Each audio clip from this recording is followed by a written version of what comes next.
Hi friends, మీకు ఈ video నచ్చితే లైక్ చేయండి, సబ్స్క్రైబ్ చేయండి. భూమి నిద్రపోతూ ఉంటే గగన్ గదిలోకి వచ్చి భూమిని చూసుకుంటూ చాలా సంతోషపడుతూ ఉంటాడు. శారదతో భూమి మాట్లాడిన మాటలని గగన్ గుర్తు చేసుకుంటూ ఉంటాడు. ఆయనకి ఏమైనా అయితే మీరేమైపోతారో అన్న భయం నాలో నాకు చాలా భయపెట్టేసింది. అందుకే నా ప్రాణాలను ఇవ్వడానికైనా నేను వెనకాడలేను అని భూమి చెప్తూ ఉంటే గగన్ పదే పదే గుర్తు చేసుకుంటూ చాలా సంతోషపడుతూ ఉంటాడు. తాను గుడి నుంచి తీసుకువచ్చిన కుంకుమ బొట్టుని భూమి నుదుటన పెట్టబోతూ ఒక్క క్షణం ఆగిపోయి అద్దంలో నుంచి భూమిని చూసుకుంటూ బొట్టు పెడతాడు. తర్వాత భూమి పక్కనే కూర్చొని గడ్డం కింద చేయి పెట్టుకొని భూమిని చూసుకుంటూ గగన్ చాలా చాలా సంతోషపడుతూ ఉంటాడు. తర్వాత వంశీ వాళ్ళ నాన్న ఫస్ట్ నైట్ గతిని పూలతో అలంకరిస్తూ ఉంటాడు. అప్పుడే అతని భార్య సౌందర్య వచ్చి, ఏంటండి ఆ పూజారి గారు చెప్పడం, నువ్వు డెకరేషన్ చేయడం, ఇదంతా కూడా వాడేమో రెడీ అవ్వటం, నేను అస్సలు ఒప్పుకోను ఈ శోభనం జరగడానికి అని సౌందర్య అంటుంది. సౌందర్య పంతులు సమయాన్ని అన్నట్టుగానే జరిగి ఉండేది. కానీ ఆ పంతులు గారు వచ్చినప్పుడు ఇది జరగడానికి వేయలేదు అని చెబుతున్నాను కదా అని ఆవిడ అనడంతో, సరే నీ మాటని నేను ఎప్పుడు కాదన్నాను, ఎప్పుడు ఏం చేద్దాము అని అతను అన్నాడు. ముందు వాడిని ఆపాలి అని సౌందర్య అంటుంది. వాడేమో టాప్ గేర్లో వెళ్తున్నాడు, నువ్వేమో 100 స్పీడ్లో వెళ్తున్న కార్కి సడన్ బ్రేక్ వేయమంటే ఎలా? వాడి వల్ల కాదేమో అని, ఏవండి మనం ఇద్దరం చెప్పి ఒప్పిద్దాం పదా అని, కట్న కానుకలు వచ్చే వరకు శోభనం జరగడానికి వీల్లేదు అని ఇద్దరు కూడా వంశీ దగ్గరికి వస్తారు. వంశీ పట్టుపంచ లాల్చీ వేసుకొని బాగా స్ప్రే కొట్టుకుంటూ రెడీ అవుతూ ఉంటాడు. ఏం చేస్తున్నావురా నా కొడుక అని అడుగుతూ ఉంటే, కనిపిస్తున్నాను కదా, శోభనానికి రెడీ అవుతున్నాను అని అతను చెబుతాడు. ఏయ్, నువ్వు ఈ శోభనం చేసుకోవడానికి వీల్లేదు, రూమ్లోకి వెళ్తావే కానీ ఇందుకు తాకడానికి వీల్లేదు అని సౌందర్య చెబుతోంది. అదేంటమ్మా, శోభనం అన్న తర్వాత తగలకుండా ఎలా ఉంటాను అని వంశీ అంటాడు.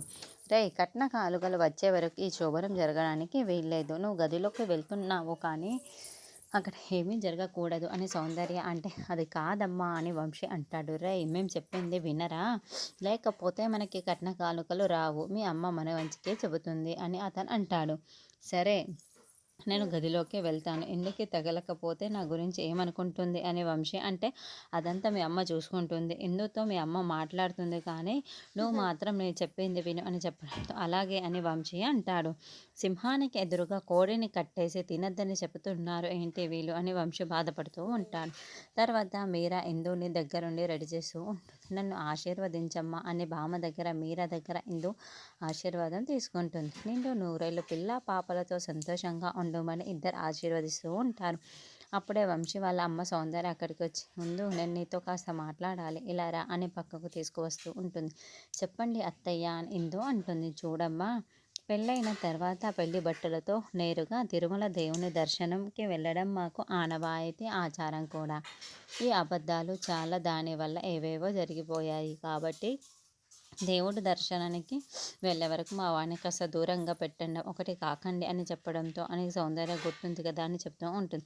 అలాగే అత్తయ్య అని ఇందు అంటుంది. ఇందు పాల గ్లాస్ తీసుకొని గదిలోకి రావటంతో వెంటనే వంశీ డోర్కి గడియ పెట్టేసి ఇందు చేతిలో ఉన్న పాల గ్లాస్ని స్పీడ్గా అక్కడ ఉన్న టేబుల్ పైన పెట్టేసి ఇందుని హగ్ చేసుకుంటూ ఉంటాడు. అప్పుడు ఇందు వంశీని ఒక తోపు తోసేస్తూ ఉంటుంది. ఏంటి ఇందు అలా తోసేసావు, ఇంతవరకు బాగానే ఉన్నావు కదా? మళ్ళీ వంశీ ఇందు దగ్గరికి రావడం, ఇందు పక్కకి వెళ్ళటం జరుగుతూ ఉంటుంది. ఏంటి సిగ్గా అని వంశీ అడుగుతూ ఉంటాడు. మళ్ళీ దగ్గరికి వచ్చి చాలా హగ్ చేసుకోబోతూ ఉంటే, అయ్యో తెలియదా మీరు దూరంగా ఉండాలి అని, ఏంటి ఇందు ఆచారం ఏంటి అని వంశీ అంటాడు.